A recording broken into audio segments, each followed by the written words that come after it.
No, gun violence, not with it. Say the wrong thing, you get shot. The tensions are just too high with everything going on, and I'd stay out of it personally. Can't let something like recent events put you off. It's just scaremongering, isn't it? We should just crack on. I'd feel safer in Canada, I suppose, yeah. If Saudi Arabia and Russia can host it, I don't see why America can't. Politics Joe asked folks in the United Kingdom if they would go to the United States for the World Cup. No chance. Why?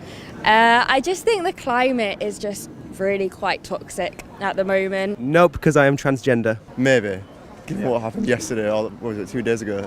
Yeah, maybe not. What's going on with women's rights in particular, ICE, how that's looking, I don't think I would. And here were the no responses. No. Why? I don't know. It's too. I feel like the rule. I'd probably get. I don't know. I'd be kicked out. Yeah. What's that? I mean, I wouldn't go with the rules. I wouldn't last a minute over there. I don't think. They don't have any problems with me. I hope not. Yeah. I'd go 100%. I don't think it's a very safe place to be right now. There's a lot going on politically, and I feel like as a woman I wouldn't feel that safe. Nah, no way. I'll stay away from America for now. Absolutely, no way. Yeah, the gun law is just ridiculous. That's absolutely stupid how there's guns are just allowed to be normalised. I just don't get how you can buy a gun in a shop. No, I would never. No, I think it's crazy. Nah, I don't like the culture. Whether it's tipping, guns, the thoughts on abortion, nah. Canada for sure. Yeah, it's just got a better reputation for being a pretty chilling place, hasn't it? Yeah. And Mexico, yeah, sweet. Yeah. Looks cool. Never been, would love to go. Yeah, but the US is It's just dead to me. All of this makes perfect sense, to be quite frank. Stick away, you put that stick away, you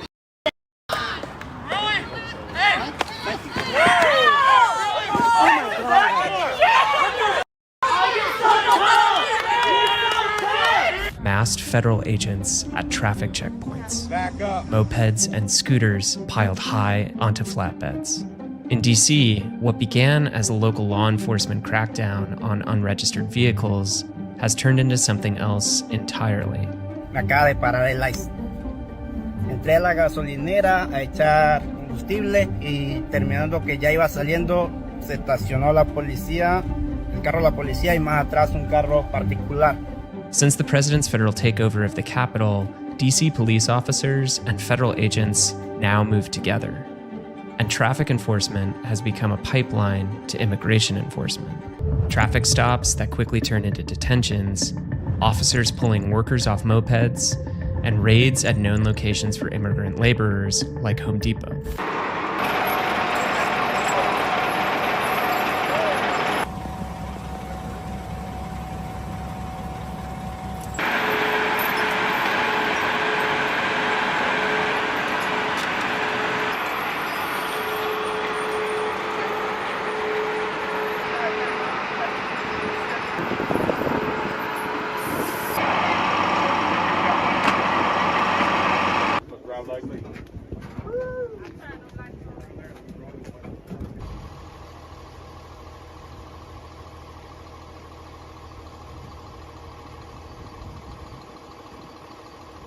So this happened yesterday, not too far from Savannah. In all, 475 people were detained in what is being described as the largest operation in the history of Homeland Security investigations. Authorities in Washington state have been fighting the state's largest wildfire nonstop for almost 2 months. It's called the Bear Gulch Fire. It's burned 9,000 acres since early July. Officials say it's only 13% contained. It is so big, they've had to rely on contract firefighters. But a group of those firefighters who were battling the blaze had to take a 3-hour timeout from their work on Wednesday. You see, their camp was raided by Border Patrol officials, and they were lined up and told to show their IDs. Nice. We got hit, guys. That's all right. Tribal member. Yeah, we got pulled over by ICE. Crazy, dude. We got members from the tribe of Umatilla, Cayuse, and Walla Walla. This is crazy, man. Look at that. Post it up. We have a different crew over here.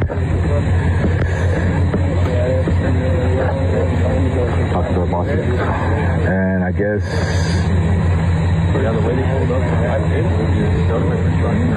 La migra. The degree to which this administration is going after everyone is very alarming. First things first, Politics Joe, love your stuff. You guys put out awesome content. Seriously. The one that they did, if you haven't seen it, by the way, where they ask people in the UK, hey, how much do you think it is to have a baby in the United States? How much do you think it is to call an ambulance in the United States? How much do you think it is to get an inhaler in the United States? And they're listing all of these things that are supplied by their government. And they are losing their minds at what we have to pay because of how the system is set up and because of how privatizing insurance has led to so many people in this country just choosing to not get an EpiPen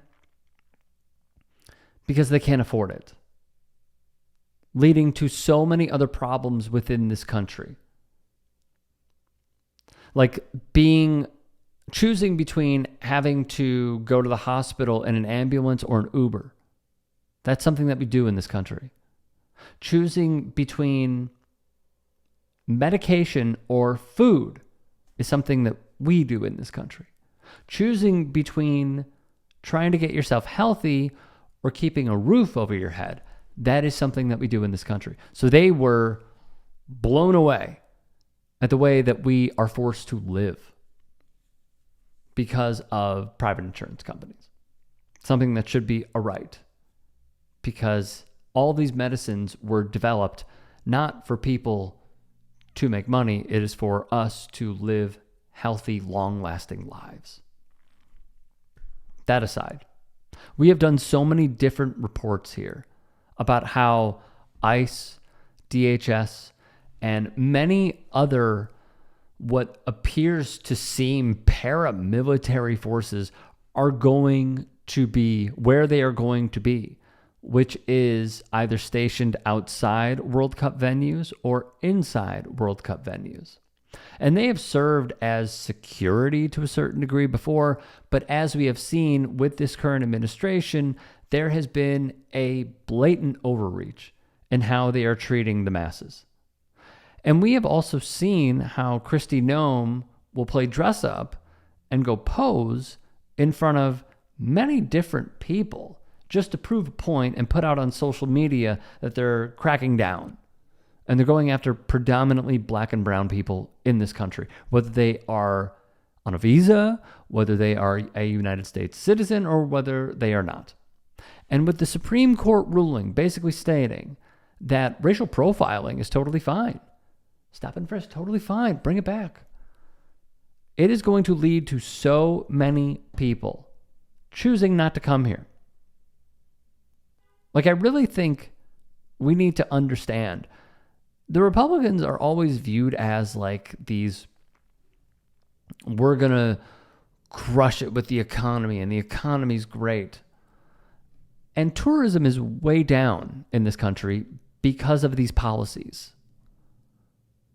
It's just a fact here, guys. There are going to be so many people who, by the way, have already chosen not to come here on vacations or holiday, as they like to say, and they're choosing to go elsewhere. Las Vegas has been hit very hard. Other cities have been hit very hard because tourism is just trending downwards. This is very unpopular, what is going on in this country. And on top of this, when J.D. Vance, Kristi Noem, and others with the World Cup task force are saying, yeah, you could be here for the games, but when the clock hits 0, you better leave. They're already telling you that they're going to try and provide an out. And as I'm stating this, in my head, I'm already knowing, not thinking, but knowing that there are going to be so many people saying, oh, well, we have that window of time to leave. You might not. You might not. Because if there's one thing that this administration will constantly do, it is piss on your leg and tell you it's raining. Why are you believing what they're telling you? I mean, even Alexi Lawless, who I give almost zero credit to for this heel turn. Maybe it's always been him. I don't know. Been in him. I don't know. But stating like, hey, if this is a problem and people aren't going to want to come celebrate this great game, we need to find a way to not do this. Does he really have the ear of the president? He could serve on that task force. He's probably going to have to go through Andrew Giuliani, who is the head of the task force. And then hopefully Andrew Giuliani sends that message to people above him because he has to answer to them. So am I surprised that so many people would not come here for the World Cup? No, because the country is already telling you what they plan on doing.